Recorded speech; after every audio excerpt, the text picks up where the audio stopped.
power of certain armed forces officers to disperse assembly.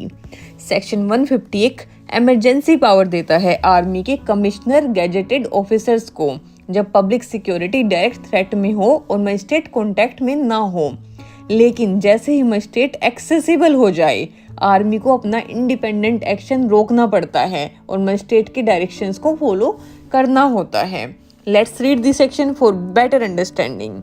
Section 150 Power of certain armed forces officers to disperse assembly. When the public security is manifestly endangered by any such assembly and no executive magistrate can be communicated with, any commissioned or gazetted officer of the armed forces may disperse such assembly with the help of armed forces under his command and may arrest and confine any person forming part of it in order to disperse such assembly or that they may be punished according to law.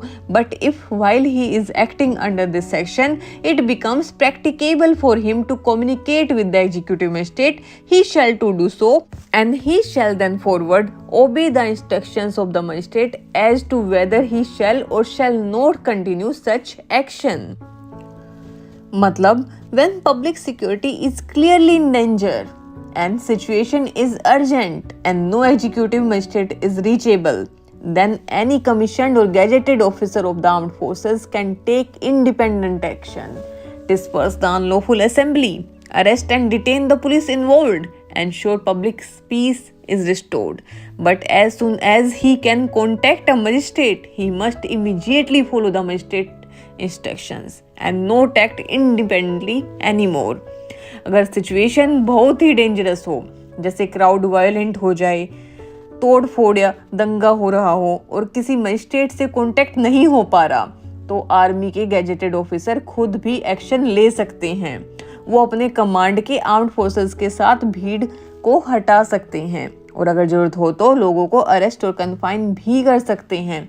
लेकिन जैसे ही उसे magistrate के contact करने का मौका मिलता है, उसे अपने इंडिपेंडेंट एक्शन को रोकना होगा और मजिस्ट्रेट के इंस्ट्रक्शंस को फॉलो करना होगा। इसको एक उदाहरण के साथ समझते हैं। मान लीजिए एक स्टेडियम के बाहर रैली हो रही है जो अचानक वायलेंट हो जाती है, पुलिस कंट्रोल नहीं कर पाती और मजिस्ट्रेट अनरीचेबल है। आर्मी के एक कमीशन्ड ऑफिसर ऑन साइट पर हैं, वो भीड़ को कंट्रोल कर सकते हैं, कुछ लोगों को अरेस्ट कर सकते हैं ताकि वायलेंस ना हो। लेकिन 15 मिनट के बाद मजिस्ट्रेट से कांटेक्ट हो जाता है। अब ऑफिसर मजिस्ट्रेट के ऑर्डर का वेट करते हैं और आगे का एक्शन उनके इंस्ट्रक्शन से ही होता है। इसको एक चार्ट के माध्यम से समझते हैं। Conditions: public security is manifestly endangered by an assembly and no communication possible with an executive magistrate. मतलब ये कंडीशंस बताती हैं कि कब आर्म्ड फोर्सेस को भीड़ तोड़ने के लिए बुलाना चाहिए, जब पब्लिक सिक्योरिटी यानी आम सुरक्षा को असेंबली सचमुच खतरा पहुंचा रही हो, मतलब लोगों की जान माल या अमन शांति खतरे में हो, और अगर एग्जीक्यूटिव मजिस्ट्रेट से कोई कम्युनिकेशन या बातचीत पॉसिबल नहीं हो पा रही हो, मतलब सिचुएशन इतनी सीरियस हो कि मजिस्ट्रेट से बात करके असेंबली को तोड़ना मुश्किल हो जाए। After that authority who have authority any commissioned और gazetted officer of the armed forces. इस कंडीशन में किसके पास अधिकार है? कोई भी कमीशन्ड या गैजेटेड ऑफिसर जो आर्म्ड फोर्सेस का हिस्सा हो, वो इस अथॉरिटी के अंडर काम करेगा। मतलब आर्म्ड फोर्सेस का कोई सीनियर ऑफिसर जो ऑफिशियल तौर पर अपॉइंटेड हो, उसको ये जिम्मेदारी दी जाती है। After that action by armed forces officer dispose assembly with the help of armed forces under his command and arrest and confine individuals forming part of the assembly, to disperse the assembly and to ensure individuals and punished according to law। अब बात आती है officer को क्या काम करना होता है। अपनी कमांड में आर्म्ड फोर्सेस की मदद से असेंबली को तोड़ना, डिस्पर्स करना, यानी वो अपने सोल्जर्स से जवानों को ऑर्गेनाइज करके भीड़ को हटाता है। उन व्यक्तियों को अरेस्ट और कन्फाइन करना जो असेंबली का हिस्सा हैं, जैसे मजिस्ट्रेट ने डायरेक्ट किया हो, या जो जरूरी है असेंबली तोड़ने के लिए, ताकि उनको कानून के हिसाब से सजा मिल सके। After that, subsequent conditions, communication and executive magistrate becomes practicable।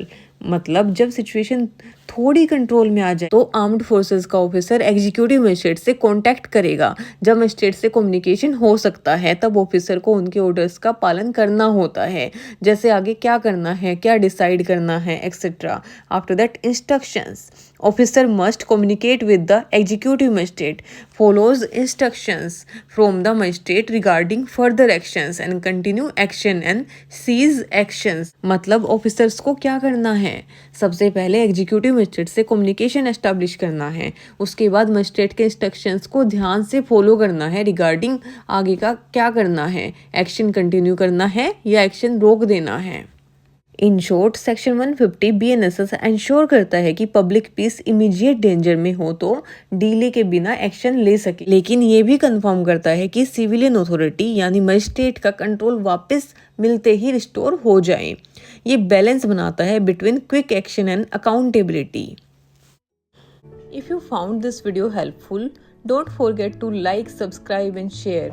Your support helps us create more free legal content. Drop your questions in the comments below.